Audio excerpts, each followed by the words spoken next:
Well, now problem number 18 tells us we have a factory with two machines. I guess we have machine 1. Let's write this down. Machine 1, and machine 1 produces 60% of the daily output with, what do they tell us here, 3% defective. How about D for defective? Then we've got machine 2, and machine 2, well, that must produce 40% of the daily output with 2% defectives. You know what, we'll just do part B because part B includes part A. So here's what part B is. If a bolt is selected at random and found to be defective, what is the probability that it came from machine 1? So what we're looking for here is this. What is the probability that we get machine 1, now given that we got a defective bolt? Now if you look carefully at the problem, it does say if a bolt is selected at random and found to be defective, right? So we're given some information. We don't just want to find the probability it's machine 1. We're given that it's defective. So this right here is a conditional probability. What is the probability of machine 1 on the condition that we got a defective bolt? Well, we have a formula for this, and the formula goes like this. We get a fraction, and in the top, we intersect these two, the intersection of 1 and D.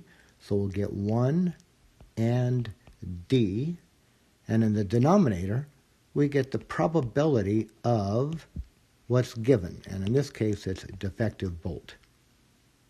Now, to get these numbers, what I think it's a good idea to do is to draw a tree diagram. So I'm going to start here, and now this again, you have to decide, are you going to go with machine 1, machine 2, let's try them both here, machine 1, machine 2, or I'll do it over here. Are we going to go with defective or non-defective?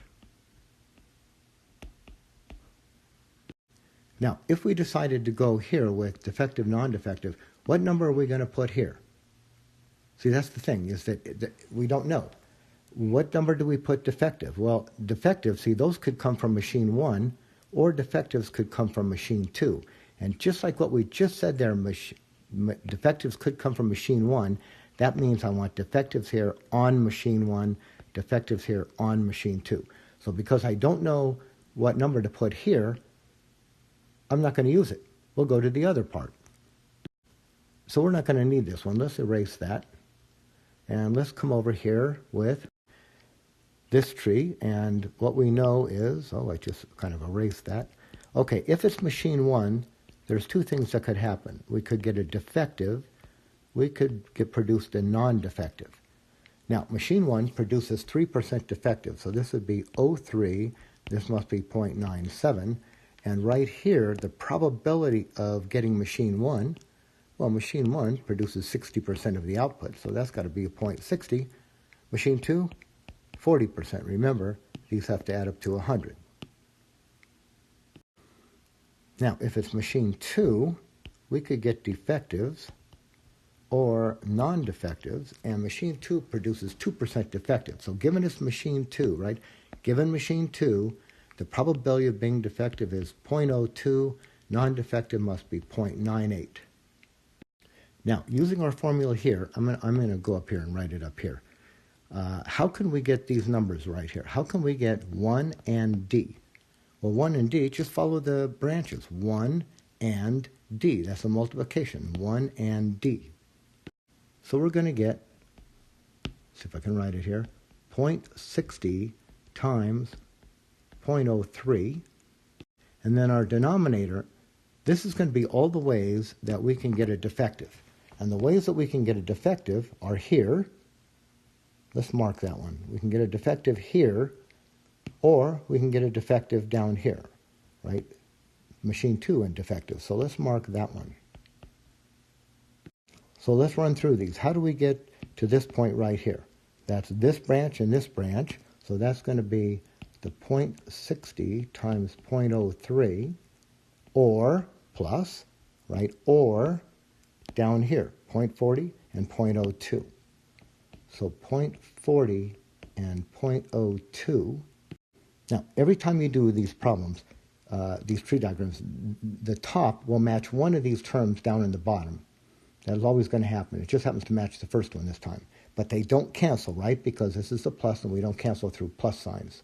So now we just need to compute this quotient right here. Yeah, and when I did that, I got 0.6923 rounded to 4 decimal places. Now in the next problem, number 20, says suppose that the reliability of a test for hepatitis is as follows. Of people with hepatitis, 95% get a positive reaction. So if you already have hepatitis, you take this test, it's going to come back positive. And 5% have a negative reaction. So that means if you have hepatitis, you take the test, 5% of all those people, it shows up negative, right? That's called a false negative. And let's just read down a little way. There's a bunch of information here. Here's what he says. From a large population, of which 0.05% of the population has hepatitis, let's write that down. The probability of having hepatitis, how about H for hepatitis, is 0.05%. So be careful, 0.05% is 0.0005. Now here's what our tree is going to look like. You have hepatitis, a person has hepatitis, or does not have hepatitis. Probability of having hepatitis is 0.0005 and not having hepatitis 0.9995. Now, if we tried this, right, if we tried this tree, getting a positive result or a negative result, we'd be clueless here. What do you put here? What's the probability of a positive result? Well, see, the positive result depends on whether you have hepatitis or not. So because positive depends on hepatitis, that's why I wrote it here. I'm going to write this way, positive, negative.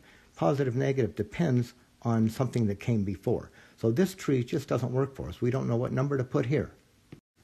So let's erase it, get it out of our way. Now, if you have hepatitis and you take this test, it comes back with a positive result or a negative result. And what it tells us, that if you have hepatitis, you will get a positive result 95% of the time. That's given in the problem. So you must get a negative result 5% of the time. Now, if you don't have hepatitis and you take the test, you could still get a positive result or a negative result. And in this case, the probability of a positive result is 10%, and probability of a negative result is 0.90. Now what we want to know is this. What is the probability of actually having hepatitis given that you got a positive result? This is a conditional probability, right? A conditional probability. H given plus. So we have a formula for this, and the formula goes like this. We've got a fraction. In the top, we intersect these two, intersect H and plus. So this is the probability of H and plus. And in the denominator, we put the probability of what's given. In that case, it's the probability of a positive result. Now, we can find all these numbers. Probability of H and plus, just follow the branches, H and plus. This is going to be 0.0005 times 0.95. And our denominator is all the ways we can get a positive. Now, we can get a positive up here. So just follow this branch. How's that going to happen? That's going to happen if you have hepatitis, and that's 0.0005, and then a positive, which is 0.95. It can happen that way. Or we can get a positive right here. I still want a positive. I can get a positive if I don't have hepatitis, but still get a positive result. And the likelihood of that happening is going to be this 0.9995, the probability of not having hepatitis, but the probability 0.10 getting a positive result. So we could get this one of two ways. We could get that positive, we could get this positive here or here. And the or tells us we're going to add. So we're going to add this number and this number together and see what we get.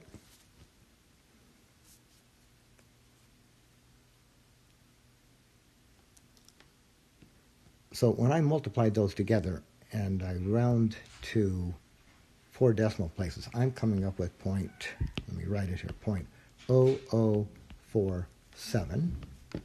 And I didn't fill in the denominator, so I'll do that now. But that's going to be our denominator. So our denominator turns out to be 0.0005 times 0.95 plus 0.9995 times 0.10. And just as it happened in the last problem, that top term will match one of the bottoms. And again, as in the last problem, it's the first term. So let's compute this. And when I computed this, to 4 decimal places, I got this. I got 0.0047. Now, let's look at this. This is 0.0047. If we do this, make it a decimal. It's just turn it into a fraction. This is going to be, and I'm going to round off here. I'm going to round this off like this. 0.005, which means tenths, hundredths, thousandths. So this is 5 out of 1,000. So what this tells us is this. Under the conditions of this test, the way it's set up with these probabilities of detecting positives and negatives, if you get a positive result, and you're just randomly selected out of this population and get a positive result, what are you thinking? You're thinking you got hepatitis, but what's the probability of actually having hepatitis? 5 people that get positive results will actually have it. What do you think?